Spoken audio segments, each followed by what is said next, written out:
Тому завдання номер один – продовжувати активно співпрацювати зі світовими лідерами, ставити питання про санкції проти Росії, виводити Росію цими санкціями на такий рівень, що питання стане або вони віддадуть Крим, або вони залишаться без штанів, умовно кажучи, і це головне. Плюс паралельно посилювати всередині країни її обороноздатність, що дасть можливість за необхідності діяти силовими методами.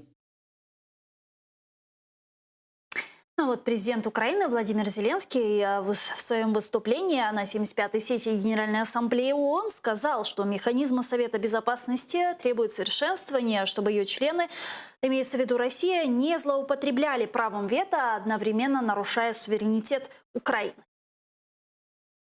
Впевнений, що у відновленні суверенітету та територіальної цілісності України, а з нею і авторитету міжнародного права, важливу роль має відігравати саме ООН. Для цього слід вдосконалювати існуючі механізми. Неприпустимо, коли суверенітет незалежної держави порушує один з постійних членів Ради безпеки ООН. Це остаточно доводить механізми зразка 1945 року, сьогодні працюють не до кінця. Действительно, ООН нуждается в реформировании, говорят многие эксперты. Но когда мы это увидим? Ну, на жаль, ситуація така, що ми маємо повтор ситуації з Лігою націй, яка була до Організації Об'єднаних Націй. Є велика забюрократизованість, є великий вплив колегіального так званого рішення. Навіть для того, щоб провести зміни, треба за це проголосувати. А це може спокійно блокуватися там КНР, Російською Федерацією, Сирією або будь-яким іншим союзником тепер вже з точки зору демократії третього світу. Ну тогда что остается у мира, чтобы остановить агрессию России? Ну от зараз ми маємо майданчик, який збільшує свій вплив.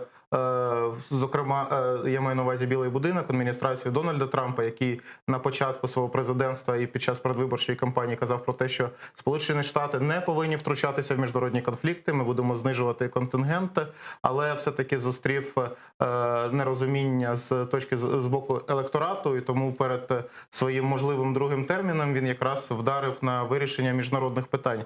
З вирішенням північно-корейського конфлікту не вийшло, але перед тим підписанням документу між Ізраїлем і арабським світом, про який я вже казав, за тиждень до цього був підписаний договір про розширену співпрацю між Сербською Республікою та Косово. Ми знаємо, що Сербія не визнає суб'єктність Косова, і половина держав світу не визнає, але половина визнає Косово. І все ж таки це питання вирішувалося не на майданчику ООН, який вже намагається вирішити хоч якимось чином це питання 30 років, так? Або ситуація з Ізраїлем, що тривалістю вже більше близько 70 років.